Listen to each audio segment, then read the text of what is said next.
रजीम बिस्मिल्लाहिर्रहमानिर्रहीम अल्लाहुम्मा सल्लि अला मुहम्मद व आले मुहम्मद। मोमिनीन कराम, आज एक निहायत ही अहम तरीन मौजू लेके हाजिर खिदमत हुआ हूँ।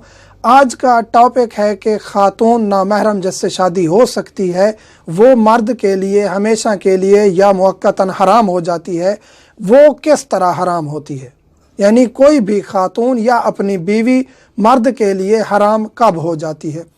उसमें से पहला, यहाँ ज़िक्र करने से पहले यह गुजारिश करता चलूँ कि ये मौजू इंतहाई अहम है और बहुत सवालात आते हैं, इसलिए इस टॉपिक को लेके आए हैं ताकि मोमिनीन अपनी रहनुमाई कर सके, अपने बच्चों की सही तरबियत कर सके।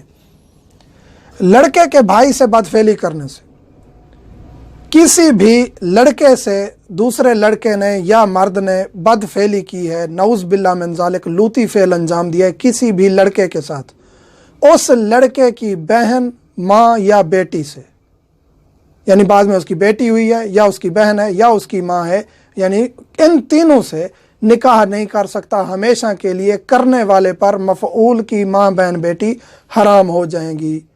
तो ये वालिदैन पर है कि उनकी तरबियत ऐसी करें औलाद की कि बाद में ऐसी कोई मरहला है कि वो कहें हमें पता नहीं था, अब हमारा निकाह हो चुका है। निकाह दुरुस्त ही नहीं है, निकाह हुआ ही नहीं है, ऐसे समझें।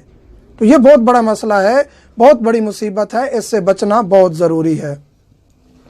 तवाफ़ुन निसा ना करने से, बच्चा है, बड़ा है, मर्द है, ख़ातून है, बुज़ुर्ग है, जो भी है, हज पर गए हैं या उम्र पर गए हैं, तवाफ़ुन निसा करना ज़रूरी है। तवाफ़ुन निसा नहीं किया जानबूझकर या भूल कर, आपके लिए इज़्दवाजी ज़िंदगी आगे कायम रखना जायज़ नहीं है। चाहे मर्द है उसके लिए निकाह जायज़ नहीं है, निकाह हो चुका है, शादीशुदा है, बीवी हराम हो जाएगी। ख़ातून है, शादीशुदा है, उसका मर्द हराम हो जाएगा। शादीशुदा नहीं है तो आगे निकाह जायज़ नहीं है।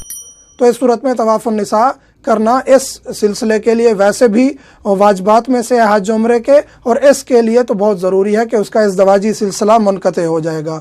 तो अगर नऊज़ बिल्लाह मिन ज़ालिक जानबूझ के तर्क किया है या भूल गए हैं तो ख़ुद अंजाम दें या किसी को ज़िम्मे लगाएं कि वो आपकी तरफ से तवाफ़ुन निसा अंजाम दे। निकाह से पहले लड़के ने खाला या फूफो से जिना किया है, नऊज़ बिल्लाह मिन ज़ालिक, नऊज़ बिल्लाह मिन ज़ालिक। शरीयत बताना हमारी ज़िम्मेदारी है, अहले बैत से शरीयत ली है और ये मुमकिनात में से होता है, इसलिए ये बताना ज़रूरी है। एक लड़के ने, मर्द ने, नऊज़ बिल्लाह मिन ज़ालिक अपनी खाला या फूफो से जिना किया है, नऊज़ बिल्लाह मिन ज़ालिक जिना किया है, तो उसकी बेटी से बाद में निकाह नहीं कर सकता। उसकी बेटी यानी कज़न, जो खाला की बेटी है या फूफो की बेटी है, वो उस पर हराम हो जाएगी खाला या फूफो से जिना करने की वजह से, नऊज़ बिल्लाह मिन ज़ालिक।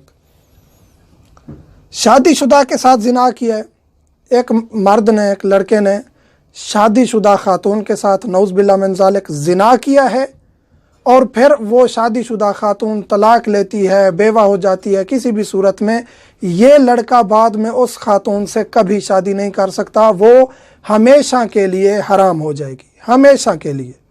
तो शादीशुदा से ज़िना करने का ये जुर्म ये है, उसकी सज़ा ये है कि वो ख़ातून हमेशा के लिए हराम हो जाएगी। हाँ, अगर शादीशुदा नहीं थी, कंवारी थी, उससे ज़िना किया है, अल्लाह ताला पनाह में रखे हर किसी को, उसके साथ शादी हो सकती है। यानी कंवारी थी, कंवारी से अगर ये जुर्म अंजाम दिया है, गुनाह किया है, लेकिन वो हराम नहीं होती हमेशा के लिए, उससे निकाह किया जा सकता है। दूध पीने से बीवी हराम नहीं होती, ये मसला बहुत ज़्यादा पूछा जाता है, क्योंकि बाज़ मसालिक में शायद ऐसा है कि बीवी का अगर दूध पी लिया है तो सूरत में निकाह टूट जाता है। ऐसा कुछ नहीं है।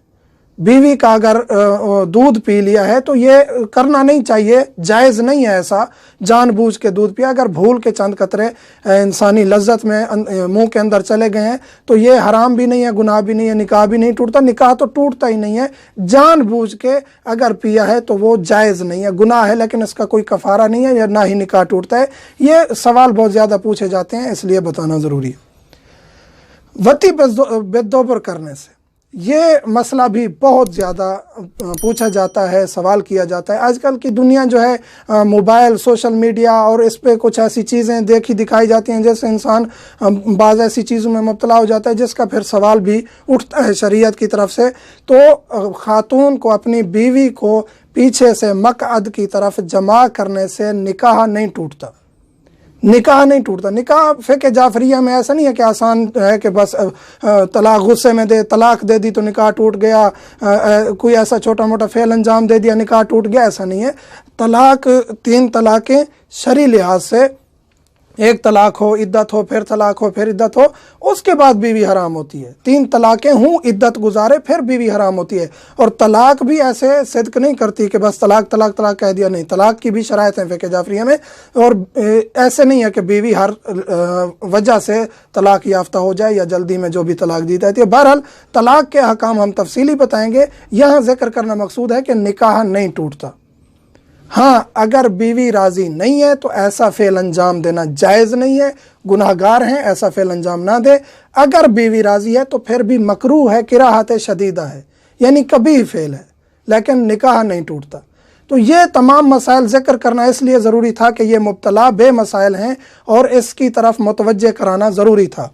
यहाँ लड़के ने मसलन के किसी दूसरे लड़के के साथ बदफेली की, उसकी माँ बहन बेटी हमेशा के लिए हराम हो जाएंगी, हमेशा के लिए। तवाफ़ुन निसा से हराम होंगी, लेकिन तवाफ़ुन निसा का इयादा करने से हलाल हो जाएंगी, यहाँ हमेशा के लिए हराम नहीं होंगी। निकाह से पहले लड़के ने खाला या फूफो से जिना किया, उसकी बेटी से नहीं कर सकता, हमेशा के लिए हराम हो जाएगी। शादीशुदा के साथ जिना किया है, वो भी हमेशा के लिए हराम हो जाएगी। दूध पीने से बीवी हराम नहीं होती और ना ही वती बेदोबर करने से बीवी हराम होती है। मोमिनीन से